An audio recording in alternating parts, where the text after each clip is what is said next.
Ladies and gentlemen, good day, and welcome to Max Estates Limited Q4 FY26 earnings conference call. As a reminder, all participant lines will be in the listen-only mode, and there will be an opportunity for you to ask questions after the presentation concludes. Should you need assistance during this conference call, please signal an operator by pressing star, then zero on your touchtone phone. Please note that this conference is being recorded. Also, this conference call may contain forward-looking statements about the company, which are based on the beliefs, opinions, and expectations of the company as on date of this call. These statements are not the guarantees of future performance and involve risks and uncertainties that are difficult to predict. I now hand the conference over to Mr. Saion Vachani, MD and Vice Chairman of Max Estates Limited. Thank you, and over to you, sir. Thank you, and good morning, everyone. Welcome to Max Estates Q4 and the full financial year 26 earnings conference call. Joining me today are my colleagues Nitin Kansal, our Chief Financial Officer, and Archit Goyal, Head of IR and Corporate Finance, as also our Investor Relations Advisors at SGA. The investor presentation and press release has been filed with the stock exchanges and are available on our website. I hope you've had an opportunity to go through them before this call. Let me start with a brief overview of the market context before moving into our performance and closing with an outlook for the future. Delhi NCR's residential market moderated in 2026, particularly over the last 6 months, amid global uncertainties and overall a cautious sentiment. Having said that, Max Estates still crossed 5,300 crores in pre-sales for the second consecutive year, affirming our strength of our platform and the trust that our clients and our stakeholders place in us. On the commercial side, office leasing hit approximately 2.8 million in Q4, which was 36% up quarter-on-quarter, with the National Capital Region recording the highest rental growth amongst major Indian cities at about 15% year-on-year. For the first time in both, I think, NCR and Bangalore, average rents have crossed 100 rupees a square foot and vacancy rates continue to compress. Obviously, the macroeconomic development worth flagging is the escalation of the West Asia conflict, and that has, introduced some near-term caution into not only the residential sentiment on the demand side, but also pressure on the supply side in terms of costs. However, India's market today, we believe, is significantly more end-user driven than in previous cycles, and that, I think, is particularly true for NCR as well. For Max Estates specifically, with a predominantly domestic NCR-focused buyer base, we believe that we are well positioned. Our launch plans and long-term conviction remain very much intact. Just to give you an update on the FY26 performance in terms of headline numbers on the residential business, the full year pre-sales came in at 5,305 crores, the second consecutive year that we've crossed 5,000 crore pre-sales milestone. Our 3-year pre-sales CAGR from FY24 stands at 70%. Importantly, in Q4 FY26, we recorded 3,300 crores of bookings, driven by 2 major launches, Estate 105 in Noida and Max 1 in Sector 16B Noida as well, making Q4 by far our strongest quarterly performance ever. Collections for the year stood at 1,578 crores, which is up 61% year-on-year. This is an important operating metric because it directly reflects our ability to fund construction. Our payment plans are structured to generate annual collections in the range of 20 to 25% of the sales booking, and also this reflects the strong quality of sales that we continue to do. And obviously, as the book has grown, the collection engine has strengthened meaningfully.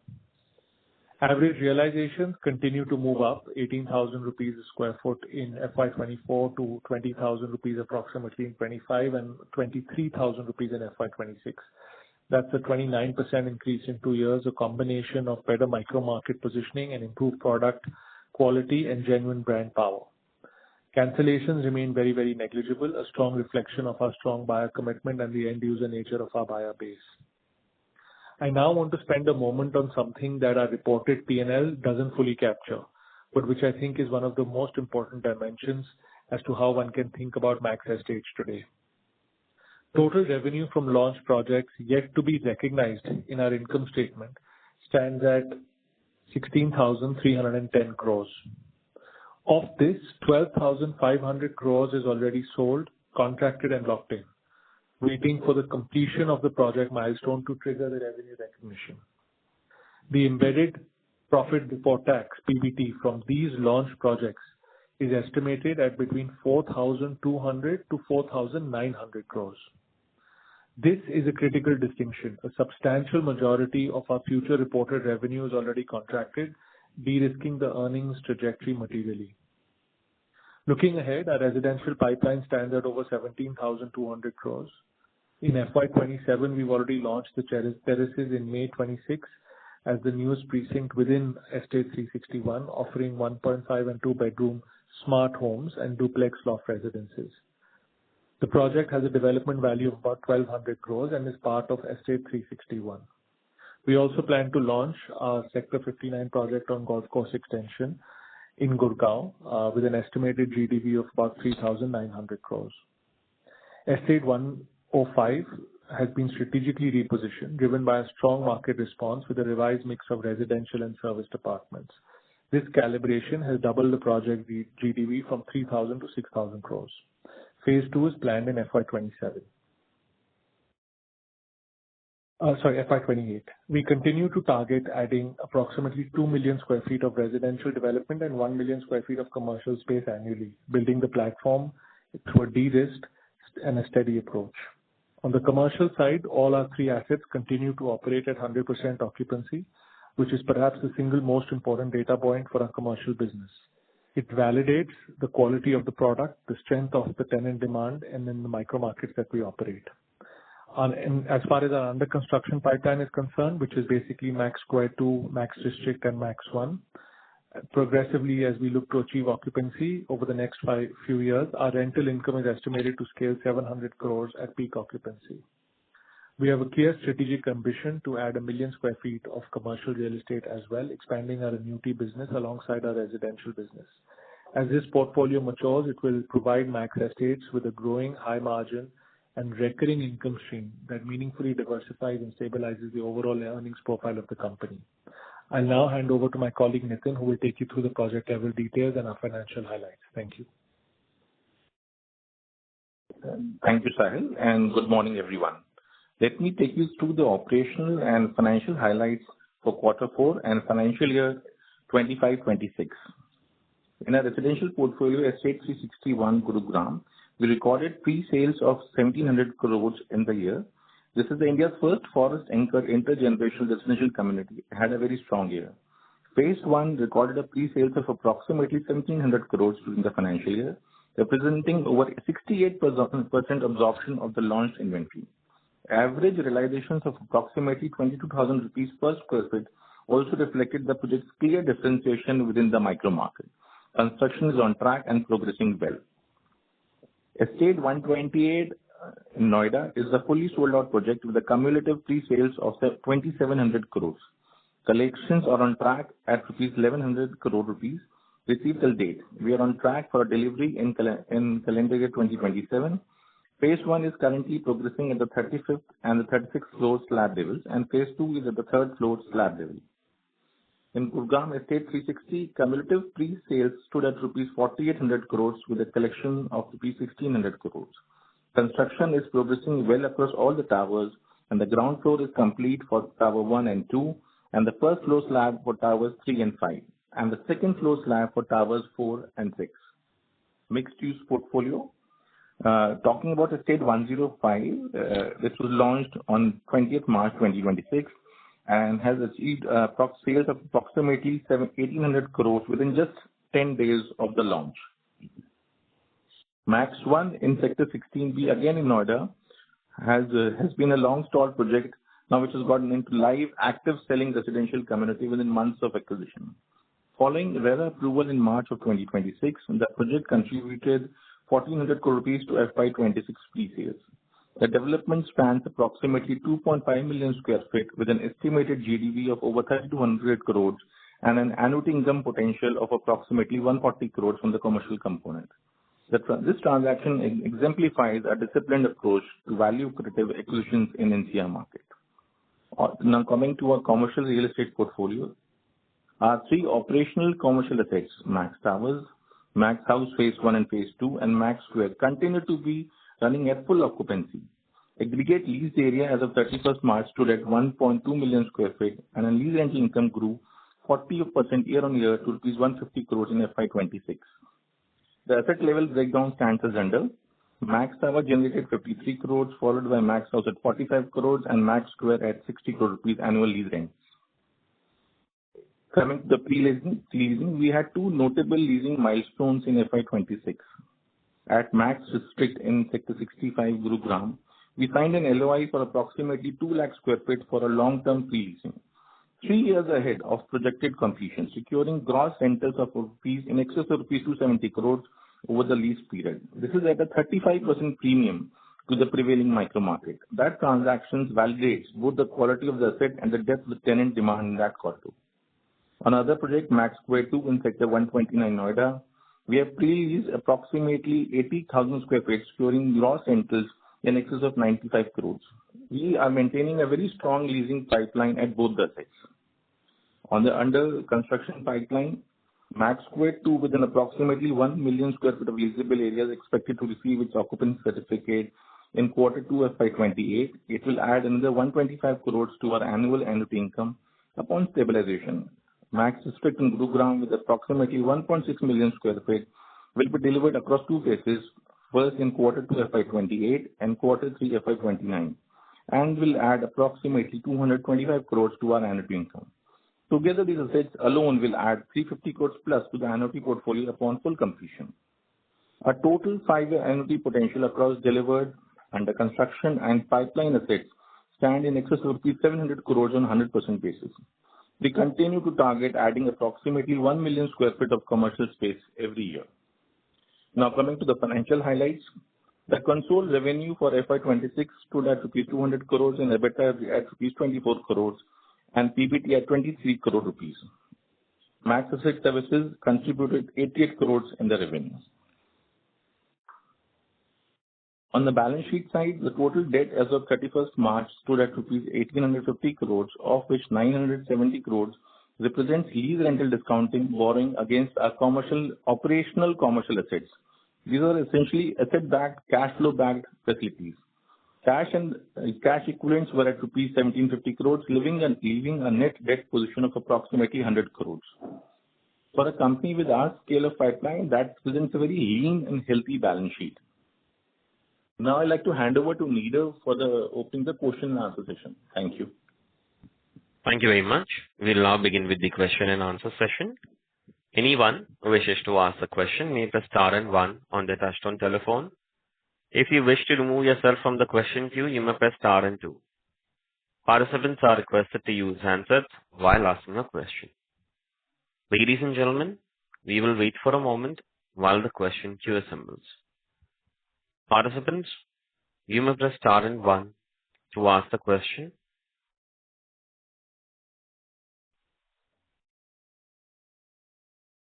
First question is from the line of Mohit Agarwal from IIFL. Please go ahead. Yeah, morning everyone, and thanks for the opportunity. My first question is, Sahil, so you've not given an explicit guidance in the presentation on how you're looking at FY27. So if you could give some color on, both launches and pre-sales. Launches, you mentioned some, but I think apart from terraces, if you could give some color on what is the launch pipeline for this year in terms of GDV and project, and also pre-sales, what is the expectation? Yeah, so, we are not sharing a pre-sales guidance as of now, Mohit. As you will understand and appreciate that we're in a very evolving macroeconomic situation, and we are very conscious about meeting every commitment that we share, not just with our customers, but also with our largest stakeholders. And obviously, the investor community is a very important component of that. So it's very difficult at this stage to give a guidance for how things will plan out. Having said that, from a launch perspective, we can share that there is almost about 17,000 crores of GDV that are yet to come to the market. And obviously, we will calibrate it and launch it in a phased manner. One is obviously the terraces, and in my comments earlier, I also mentioned about our golf course extension project. So definitely those are two very large components of it, in addition to some of the products that we already have and that we will keep bringing to the market. So at Max 1 and at Estate 105, etc. So I hope that kind of gives you a flavor, how we are thinking about it. So 105 phase 2 you mentioned will be in 28, right? Yes, but there is almost about 1,200 crores of inventory from phase 1 as well. And phase 2 of 361, is that planned in this year? Yes. Some part of it will come in this year. Okay. Directionally, do you think pre-sales could be flattish, or there could be a moderate high single-digit, low double-digit kind of growth? If I would have might as well just shared the guidance in that case. But I think, like I said, I think the situation is evolving, and I think for the health of the long-term nature of the good health of Max Estates, we want to be able to continue to make very, very high quality sale that we've done. So I will refrain from commenting on that at this time, Mohit. Hope you understand. Thank you. Understood. No. So, second question is, basically, you had an interesting quarter, like last 3 months you've launched terraces and you've also launched Max 1. Both sit on the, the extreme end of your spectrum from your regular launches. So if you could run through what has been the experience, let's say with the terraces, 2.5 crore ticket size on one end, and then, Max 1 where probably ticket sizes would be 20-25 crores plus. And how would you then look at these demand across these three buckets? 2.5 crore ticket size, 6 to 8 crore ticket size, and the 20-25 crore ticket size. Yeah, I think in general there is a cautious sentimental approach that is flowing across all the segments. If I can share that from all three, across the terraces, across what we call the luxury and the ultra luxury segment. I think there's cautious, but I would not say that there is no demand. I think there is still a good level of demand. What we are pleased about is that there is more about end user demand that's coming through. And yes, it is taking a longer period for people to consider. And as I said, they are very cautious in their decision making. So we are seeing a lot of cautiousness. We're not seeing a complete, slowdown or that sense of sales. Okay. And then last question from my side is, you've been mentioning about moderation in the last 6 months. Has that reflected in the expectations of the landowner when you sit across the table for business development? Yes, absolutely. Okay. So is that an opportunity that you think you'll be able to tap in? Like you could see Yes. more aggressive business development? Okay. Absolutely. I think we will be looking at business development very keenly, and we feel that the fundamental nature of long-term demand in the NCR continues to remain very, very strong. And yes, I think for the right parcels, we will be very focused on business development. Great. Those were my questions. Thanks a lot and all the best. Thank you, Mohit. Thank you very much. Participants, you may press star and 1 to ask a question. Next question is from the line of Parikshit Gupta from Fair Value Capital. Please go ahead. Thank you very, very much for the opportunity and congratulations for a good set of results. My first question is on the rental income. So while the Q4 FY26 rental income has increased significantly by about 43%, the total leased area and the rents across each of our 4 commercial projects have not increased as meaningfully. So can you please help us understand what contributed to this increase? Was it back-ended rental increases or something else, please? Hi, Parikshit. Good morning. This is Nitin Kansal. Our rental agreements are structured in a form and fashion of 3 plus 3 plus 3. During the course of year, once the rental agreement, the rents are reset, we see a corresponding income getting reflected in the balance sheet. This is how the incomes have been reflecting. If we see currently, in the current year, we have reported a rental income of close to 155 odd crores. This is a reflection of all the 3 assets, Max Square, Max House, and Max Star. If you see our portfolio, in the next 5 years, basis the peak occupancy of the same set of assets, they would be in the range of 210 crores of rental income, and we would have an incremental revenue of close to 500 crores coming from the new assets which will come online. Understood. Let me just rephrase my question. So in the presentation, where we have mentioned the commercial projects and operations, there is a weighted average rental information given across the projects. So does that number not reflect what the current rentals are, or is there something missing from my understanding?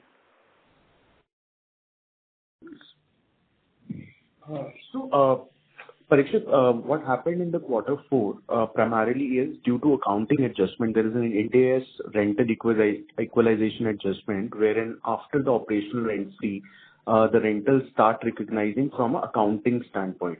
While there has not been any significant per se change other than the escalations, which, as Nitin mentioned, 15% every 3 years, the primarily increase between 386 to 392 was on account of this accounting Ind AS adjustment on revenue equalization.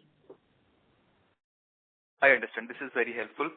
My second question on Sector 59. Can you please help me with the RERA status for this project?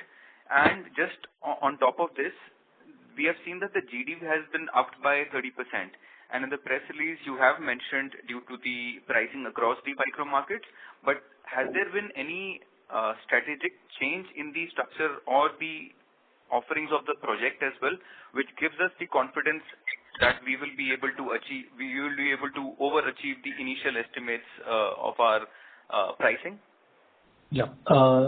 So firstly, we have not yet filed for RERA for this project. On the second question, with respect to the GDV, yes, the micro market, we believe that at the price that we are assuming is a fair price for the micro market. A. B, we've also spec'd up the product in line with the demand that is coming in from that micro market. So from both of these aspects, we feel that the revised GDV is a fair estimate. Understood. My final question, if I may, before I rejoin the queue. So we know that there has been a new TOD rule for projects in Delhi, affecting the ability of high rises across the metro lines. Does this, help us get more projects? I mean, can you share a couple of, your views on this change in policy? Yes, we are evaluating a couple of projects from a business development perspective on these lines. The policy has various nuances, which is a mix of various end uses, residential and commercial. B is around sizes of units. So we are currently evaluating a few opportunities in this, but have not yet acquired anything in Delhi yet from a TOD perspective. So just a quick follow-up on this. So then the growth pipeline, there is a 4.1 million square feet project, which is under the regulatory approval. Is this maybe in the Najafgarh area or something else? That's correct. That's part of the land pooling policy. Understood. All right. Thank you very much for answering my questions. I will rejoin. Appreciate it. Thank you. Thank you very much. Ladies and gentlemen, you may press star and 1 to ask a question. Participants, you may press star and 1 to ask a question. Next question is from the line of Rishit Shah from Axis Capital. Please go ahead. Yes, thanks for the opportunity, sir. Two questions. So, firstly, on the collections or maybe the payment plans for the two new projects that we have launched, is it similar to what we have been doing? Good morning. Yes, exactly. What we do on active distributed payments plan and distributed over the life cycle of the project. So we have a 20x5 payment plan across the assets.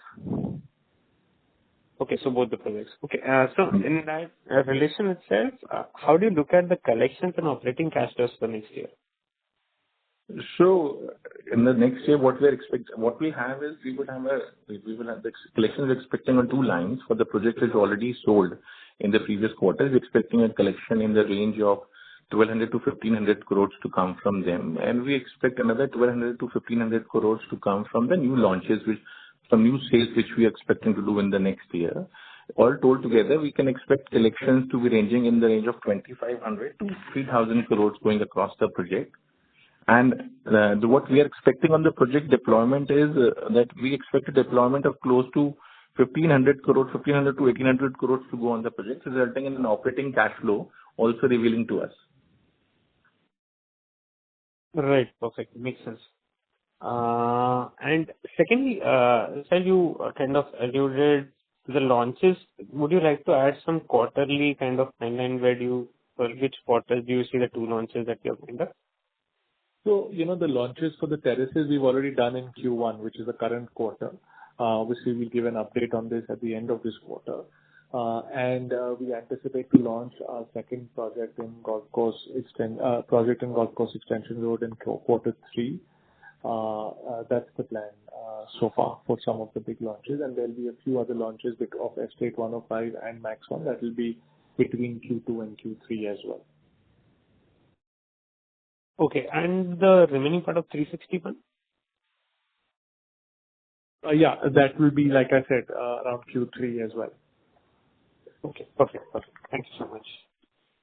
If I can just add in over here, we have got an inventory of close to 3,800 crores from the existing launches which we have done in the previous year, which was also available to us in addition to the launches which we plan to do in the current year. Right, sure. Thank you. Next question is from the line of Samarth Khandelwal from ICICI Securities. Please go ahead.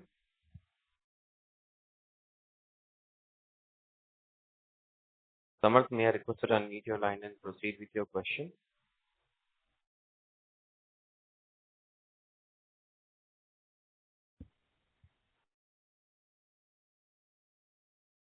Due to no response.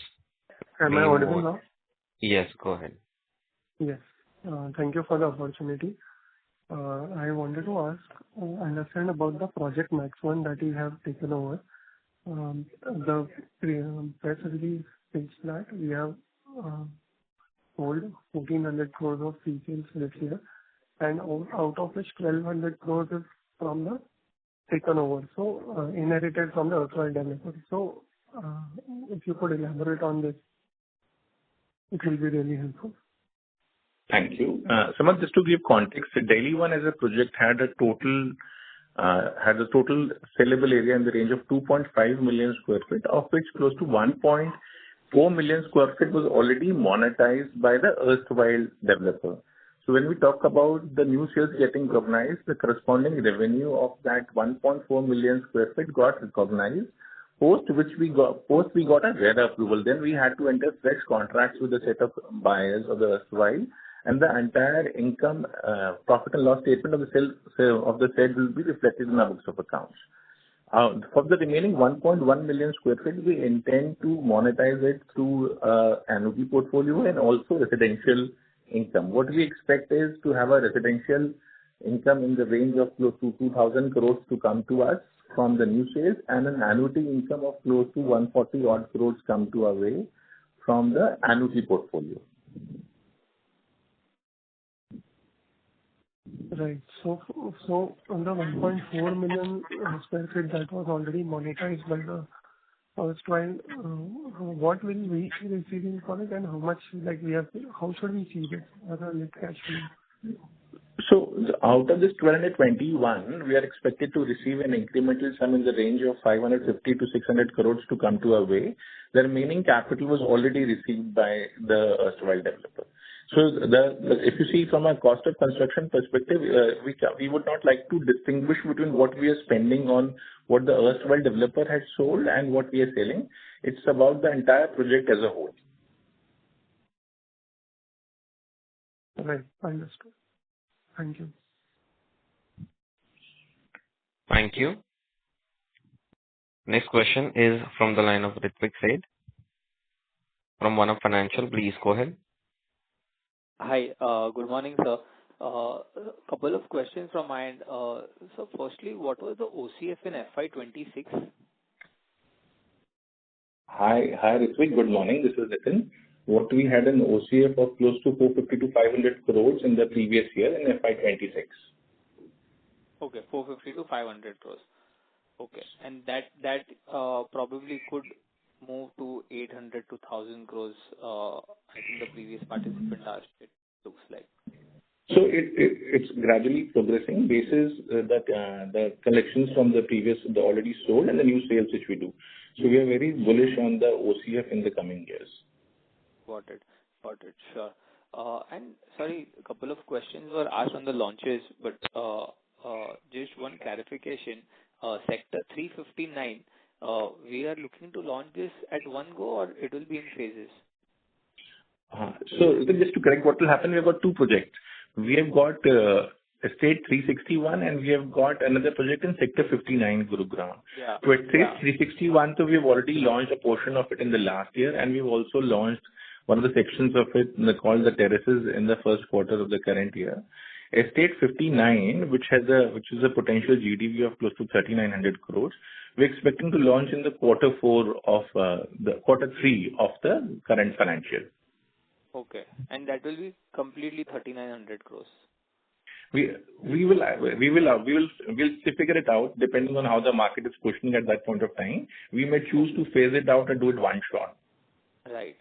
So terraces which has already been launched, then another potential phase of Sector 361 coming in, and then Sector 59 at Gurgaon, depending on the market conditions, you will look to launch, and plus the 4,000 crores of unsold inventory that we have. Yes, exactly. It just comes very nicely. Yeah. Okay. Okay. And so what is the BD target in terms of allocating capital for FY27 and 28? Yeah. So we've already shared that we are aspiring to add between 2 million square feet of residential and 1 million square feet of commercial every year. So we continue to hold ourselves to those targets. And as we shared earlier, we'll continue to explore opportunities around combination of outright acquisition as well as joint development, both. Right. Okay. So similar figure for what we've done in the last 1-2 Yes, years? exactly. So we'll continue to keep on that. Great. Okay. Thank you and all the best. Thank you so much, Ritvik. Thank you. Participants, you may press star and 1 to ask a question. Ladies and gentlemen, you may press star and 1 to ask a question. Next question is from the line of Sukrit Patil from Eyesight Fintrade. Please go ahead. Good morning to the team. I have two questions. The first question to Mr. Sahil is, what type of strategic levers is Max Estates prioritizing over the next 6 to 12 months to strengthen its position in commercial and residential real estate while managing risks from interest rate movements, regulatory changes, and competitive pressure? That's my first question. I'll ask my second question after this. Thank you.